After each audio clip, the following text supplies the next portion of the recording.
Girl on the show, she's half Spanish, half white. Mom is white, dad's Spanish, something like that. Marisa Mendez is her name. So we taped her. She didn't know we were taping her. No, it definitely was a private conversation. Hey, but it is a conversation I wonder if young white kids are having with their parents.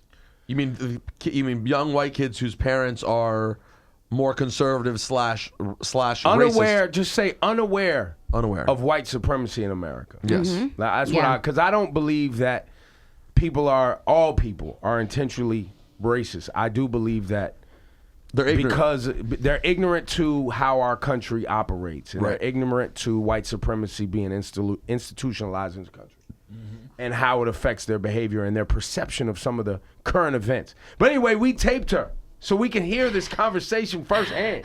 That racist white people can't take that a black man is in office and they have built this country on white supremacy, so they really can't wrap their heads around what he's trying to do to fix it. And all they're going to do is make it more about race because he is a black man in office. That's it. Period. No, but do you believe cops should start shooting black people? And it's not like it's all black people that are shooting cops. There's a couple people that are just getting their backs against the wall and they're reacting poorly. Yes, I'm not saying that but they don't represent all of black people. And that's not Obama's fault. Yes, but they also shoot a lot of black people too. And that's becoming a huge issue. Nah, the other day, there's a lot more than 2 black people that are getting shot by cops. Yeah, okay, I understand that you don't think that's right either, but it's not Obama that is causing racial tensions in this country. It's people's reaction to Obama. No, he makes it fine. It's people's reaction to him because they can't handle a black man in office. That's it. Okay, because you're not really that racist. You sound a little bit, though. A little bit. But there's people that are from Kentucky that cannot handle it. Well, yeah, that's because they've been suppressed and oppressed and all those things for so many years. It's true. Mom, Beyonce is a black woman. Why would she not stand up for her race? She does stand up for the human race, but when black people are being attacked, she's going to stand with her people too. That's like, if my family's being attacked, am I supposed to stand up for all families, or am I going to stand up for my family? She is saying that, but she can't also represent for her race. She's black, Mom. She's not making it worse. She's just saying, I'm with you guys. She's not saying, go shoot a cop. How's she making it worse? Because she ain't staying in her place. Because she makes someone uncomfortable? She's called for people to come together, to use peaceful protest. Okay, but that's all you're paying attention to, Mom. She writes open letters. She does a whole bunch of donates to a bajillion different things. You're only paying attention to the thing because you see black. And that's all you think. And you think Black Panthers and you just think someone's getting shot.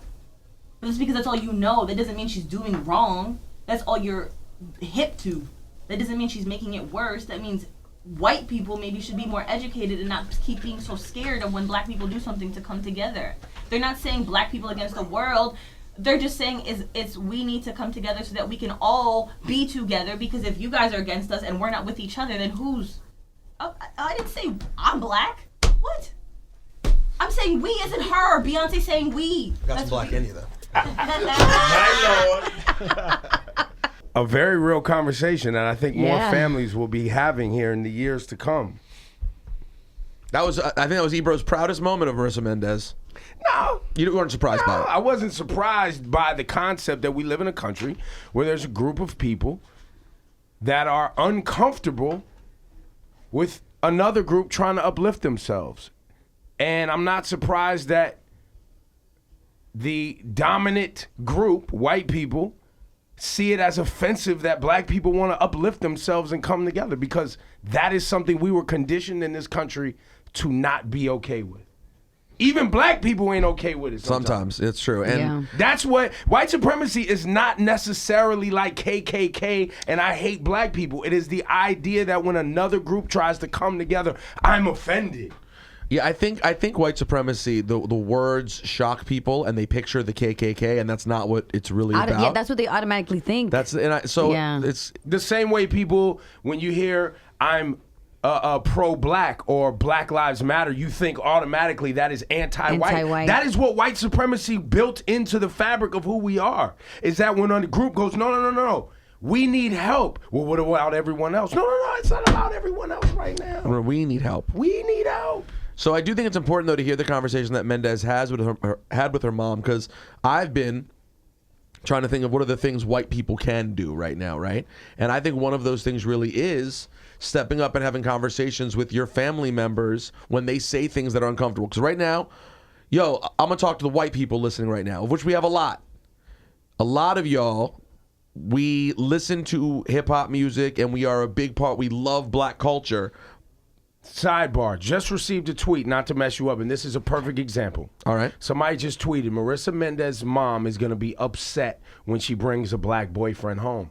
That's exactly the point. Her mom does not mind her dating black men, nor does her father. No. It is completely cool. They are open. They love it. But that's the point of white. It's not that. That's not you're, the thing. You're thinking about a one version of direct racism, which is that's not the biggest issue right now. It's this lower level of subversive, unknowing ignorance that you don't even know is happening. So in speaking to that, I think it's important for white people right now to question themselves about what we let happen around us. I remember once I was at a bachelor party.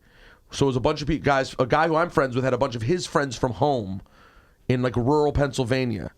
And one of the guys said the N-word in a conversation. I was sitting there like with my mouth open.